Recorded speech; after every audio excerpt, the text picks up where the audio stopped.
Salvatore Totò Riina, known as the Beast and Boss of Bosses, was the ruthless head of Sicilian Mafia's Corleonesi faction, a man whose name became synonymous with terror.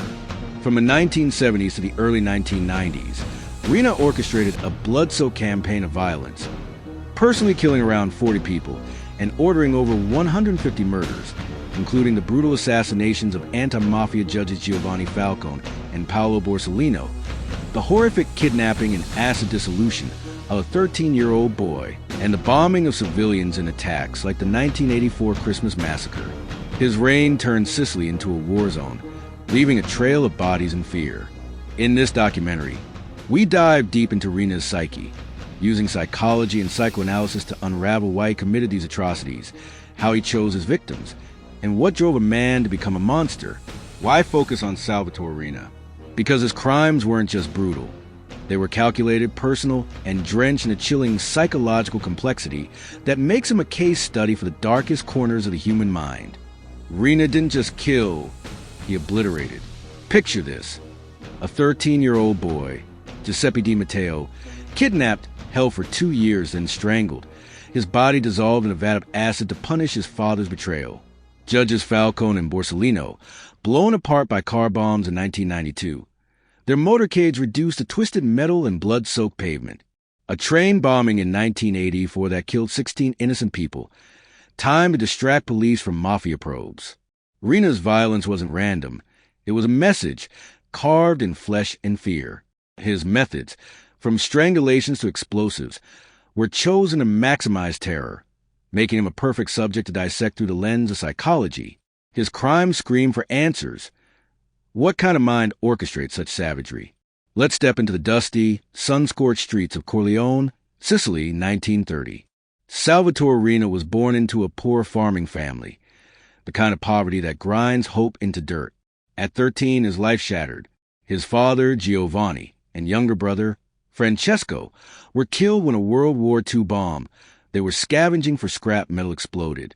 The blast left Totò unscathed, but scarred in ways no one could see.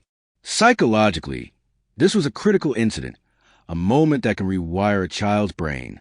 Losing his father and brother in such a violent, random way likely planted seeds of rage and a sense of control over life and death. In psychoanalytic terms, this trauma could have triggered a narcissistic wound, a deep injury to his sense of self that festered into a need to dominate others. Riina became the family breadwinner, working the fields, but the weight of survival hardened him. By 19, he committed his first murder for the local mafia, a rite of passage into Cosa Nostra. This wasn't just a crime. It was a psychological shift, a moment where violence became his language. Riina's early life screams attachment disruption. Psychoanalyst John Bowlby would argue that losing key figures like his father and brother fractured his ability to form secure bonds. Instead, he sought belonging in the mafia, a surrogate family that rewarded brutality. His small stature, 5 feet 2 inches, earning him the nickname Toto Ukurtu, likely fueled an inferiority complex, as Alfred Adler might describe. Feeling physically diminished in a hypermasculine world, Riina compensated with extreme violence, proving his power through bloodshed. His childhood wasn't just tough. It was a crucible that forged a man who saw the world as a battlefield where only the ruthless survive. By the 1970s, Riina was climbing the ranks of the Corleonesi, a mafia clan from his hometown. He wasn't just ambitious. He was a predator. After his mentor, Luciano Leggio, was jailed in 1974, Riina seized control, turning the Sicilian Mafia into his personal empire. Psychologically, this was a textbook case of narcissistic personality disorder. People with NPD crave admiration and control, often lacking empathy. Riina's actions fit the bill. He didn't just want power. He needed to be untouchable, the boss of bosses. His alliances with figures like the Ndrangheta's Domenico Tripodò and his elimination of rivals like Stefano Bontad and Salvatore Inzerillo in the Second Mafia wore show a man obsessed with dominance. Over 1,000 murders marked this period, a bloodbath Riina orchestrated with chilling precision. Imagine the scene, April 23, 1981. Stefano Bontad, a powerful Palermo boss, is gunned down with an AK-47 by Riina's hitman, Giuseppe Greco. Blood pools on the street as screams echo. Weeks later, Salvatore Riina is executed, his body riddled with bullets. These weren't just killings, they were spectacles designed to terrify. Riina's choice of public brutal methods suggests a sadistic personality trait, where inflicting pain and fear was as much the goal as the outcome. He wasn't content with quiet eliminations. He wanted his enemies and the world to tremble. Psychoanalytically, this could stem from projection of his own childhood fears onto others, turning his inner chaos into external terror. He wasn't just killing rivals. He was killing the vulnerability he felt as a boy. Riina's choice of victims wasn't random. It was strategic, rooted in a twisted psychological logic. He targeted three types: rival mafiosi, state officials, and innocents. Rivals like Bontad and Inzerillo threatened his power, so their deaths were about control. But his attacks on judges, police, and civilians, like the 1992 car bombings of Giovanni Falcone and Paolo Borsellino, were pure defiance. Falcone, his wife Francesca Morvillo, and 3 bodyguards were obliterated by a 500-kilogram bomb on May 23, 1992. The explosion was so powerful it shook the ground miles away, leaving a crater and body parts scattered across the highway.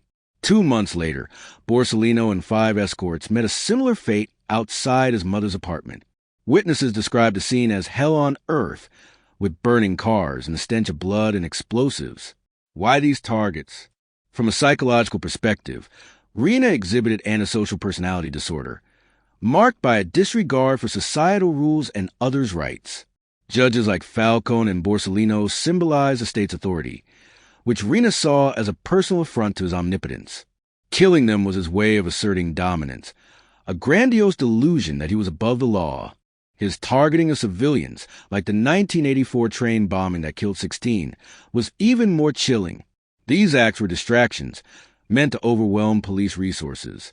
Riina's willingness to kill women and children, like 13-year-old Giuseppe Di Matteo, dissolved in acid, shows a complete lack of empathy, a hallmark of psychopathy. He chose victims who would maximize fear, sending a message: no one is safe. This aligns with terror management theory, where individuals assert power to deny their own mortality, a fear Riina might have buried since that childhood bomb explosion. Riina's methods were as horrifying as his motives. He didn't just kill, he orchestrated nightmares. Take the murder of Giuseppe Di Matteo, the son of a mafia turncoat. Kidnapped in 1993, the boy was held for 2 years, tortured, and strangled. His body was dissolved in acid, leaving no trace, a method Riina favored for its psychological impact. The acid wasn't just practical. It was symbolic, erasing the victim's existence, a final act of domination. Police reports from the time describe a horror of finding empty vats, the air thick with chemical fumes, a silent testament to Riina's cruelty. Then there were the bombings. The 1992 Capacity attack on Falcone used enough explosives to destroy a highway. Witnesses reported seeing Falcone's car launch into the air, metal and flesh mangled beyond recognition. Media outlets called it a war zone. Riina's use of bombs wasn't just about killing. It was about spectacle, creating images that would haunt Italy. Psychologically, this suggests malignant narcissism, where power and destruction feed the ego. Riina's methods were performative, designed to amplify his legend as the Beast. He wasn't just eliminating threats.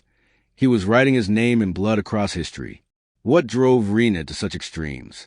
Psychoanalysis offers a lens into his psyche. Sigmund Freud might argue Riina was ruled by the ID, the primal drive for power and destruction, unchecked by a weak superego. His childhood trauma, losing his father and brother, likely left him with unresolved thanatos, the death drive, turning his pain outward onto the world. His marriage to Ninetta Bagarella, sister of another mafioso, and his insistence that his son commit a murder to join Cosa Nostra suggest a man who equates love with violence. In a 1995 interview, his daughter Maria Conchetta described him as a loving father, a stark contrast to his public image. This splitting, seeing himself as a good family man while committing atrocities, points to a fragmented psyche, unable to reconcile his dual identities. Riina's nicknames, the Beast and Boss of Bosses, reflect his psychological state. The Beast captures his unchecked aggression, while Boss of Bosses feeds his narcissistic need for supremacy. His ability to evade capture for 23 years, living openly in Sicily, suggests a delusion of invincibility. He believed he was untouchable, a godlike figure. This aligns with object relations theory, where Riina saw others as mere objects to manipulate or destroy, not as people with their own humanity. His lack of remorse, even after arrest, reinforces this. Psychopaths rarely feel guilt, only frustration at being caught. On January 15, 1993, Riina's reign ended. Police blocked his car in Palermo, pulling him from a vehicle he thought was his fortress. The man who terrorized Italy for decades was finally caged, sentenced to 26 life terms. But how did they catch him? Some, like turncoat Giovanni, claimed Riina was betrayed by allies like Bernardo Provenzano, tired of his relentless violence. Others say public outrage after the Falcone and Borsellino murders forced the state's hand. Either way, his capture was a psychological blow. For a narcissist like Riina, losing control was worse than death. He spent his final years in a high-security prison, isolated, his power reduced to whispers. In 2017, at 87, he died in a hospital, in a medically induced coma, his body ravaged by cancer. Even in death, he remained defiant, never cooperating with authorities. Philosophically, Riina then raises questions about power and morality. His life was a twisted embodiment of Nietzsche's will to power, where dominance justifies all. Yet, his downfall proves the limits of such a philosophy. Riina's unchecked ambition created enemies on all sides, rivals, the state, even his own allies. His belief in his own invincibility blinded him to the fragility of his empire. In existential terms, Riina's life was a rebellion against meaninglessness, filling the void of his traumatic childhood with violence. But it was a hollow victory. His legacy is not power, but fear, a cautionary tale of a man who became his own worst enemy. Riina's story isn't just about one man.